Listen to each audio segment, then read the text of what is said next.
আসসালামু আলাইকুম বন্ধুরা, আইটি টাক্স চ্যানেলে আপনাদেরকে স্বাগত জানাচ্ছি। আমি মোহাম্মদ রেজাউল হোসেন।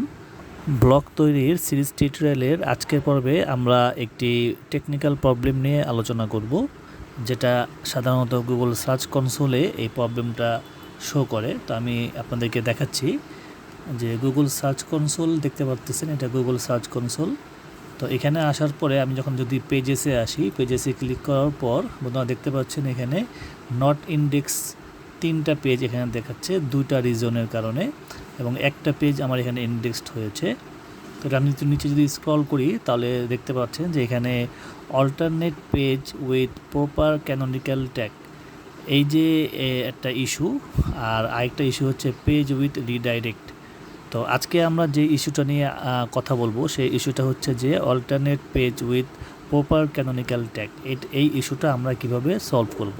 তো আমরা যদি একটু এখানে ক্লিক করি তাহলে বন্ধুরা দেখতে পাচ্ছেন যে এখানে ওয়ান পেজ এফেক্টেড দেখাচ্ছে, এবং যেই ইউআরএলটা যেটা প্রবলেম করতেছে সেটা হচ্ছে যে এই লাস্টে m=1, এই m=1 প্রবলেমটার কারণে আমাদের এই পেজটি এফেক্টেড হয়েছে।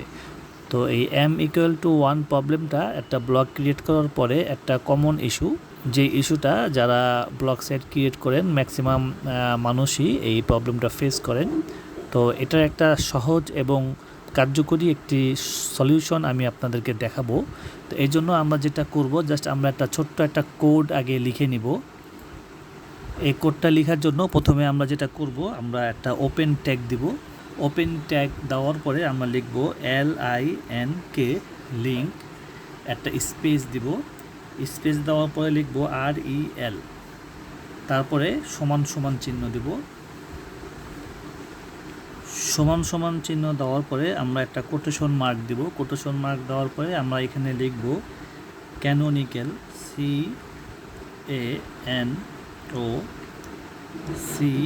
CANOCIAL, canonical.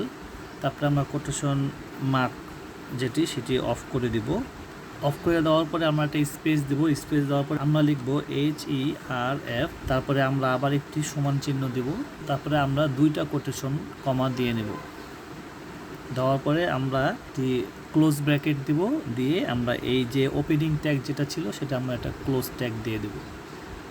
এখন এখানে যে লক্ষণীয় বিষয় হচ্ছে যে আমরা যেই কোডটি এখানে লিখেছি, এখানে লাস্টে যে আমরা HERF এর পরে যেই ডবল কোটেশন কমা দিয়েছি, এখানে আমরা যেটা করব, এখানে আমরা আমাদের ওয়েবসাইটের যে লিঙ্কটি আছে সেই লিঙ্কটি আমরা এখান থেকে কপি করে নেব। কপি করে নেওয়ার পর আমরা এখানে এসে পেস্ট করে দেব।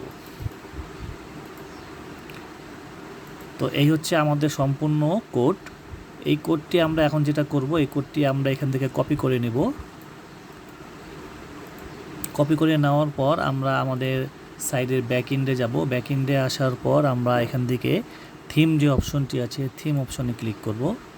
থিম অপশনে ক্লিক করার পর আমরা এখান থেকে কাস্টমাইজের যে অ্যারো চিহ্নটি আছে, এখান থেকে এডিট HTML যে অপশনটি আমরা পাবো, এটা ক্লিক করব।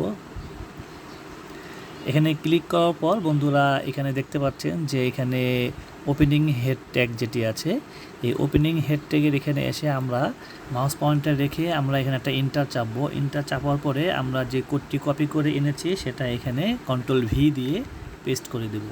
তো বন্ধুরা এটাই হচ্ছে আমাদের কাজ, এছাড়া আমাদের এখানে আর কোনো কাজ নেই। এই কোডটি পেস্ট করে দেওয়ার পর আমরা জাস্ট এখানে এসে সেভ অপশনে ক্লিক করব। তো বন্ধুরা দেখতে পাচ্ছেন এটা সাকসেসফুলি সেভ হয়ে গিয়েছে।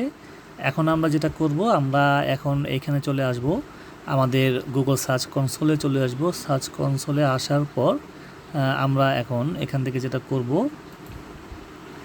এটা আমরা রিভার্টিং ডাটা ফ্রম ইন্ডেক্সিংয়ের জন্য আমরা এটা চেক করব। রিকোয়েস্ট ফর ইন্ডেক্স, এতে রিকোয়েস্ট ফর ইন্ডেক্স করব। রিকোয়েস্ট ফর ইন্ডেক্স করার আগে আমরা একটু টেস্ট লাইভ ইউআরএলটি চেক করে নেব।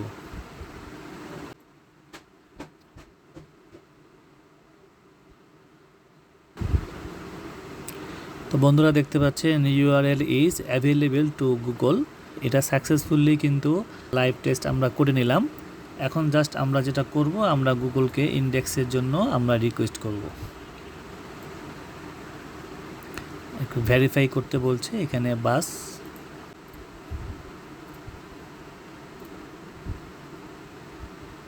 Verify, submitting request. তো ইন্ডেক্সিং রিকোয়েস্টেড আমি অলরেডি সাবমিট করে দিয়েছি। গুগল থেকে এখানে এসে ক্রল করে দেখবে আমার যে ইস্যুটা ছিল সেই ইস্যুটা আমি সলভ করেছি কিনা। তো আশা করি এই কোডটা আপনাদের সাইডে ইমপ্লিমেন্ট করার পরে আপনাদের গুগল সার্চ কনসোলে যে m=1 যে প্রবলেমটি থাকবে ক্যানোনিক্যাল ইস্যুর, এটা খুব সহজেই সলভ হয়ে যাবে। তো এই ধরনের ভিডিওগুলো পেতে আমার চ্যানেলটি সাবস্ক্রাইব করে রাখুন এবং বেল বাটনটি অন করে রাখুন। তো দেখা হবে নেক্সট ভিডিওতে। আসসালামু আলাইকুম।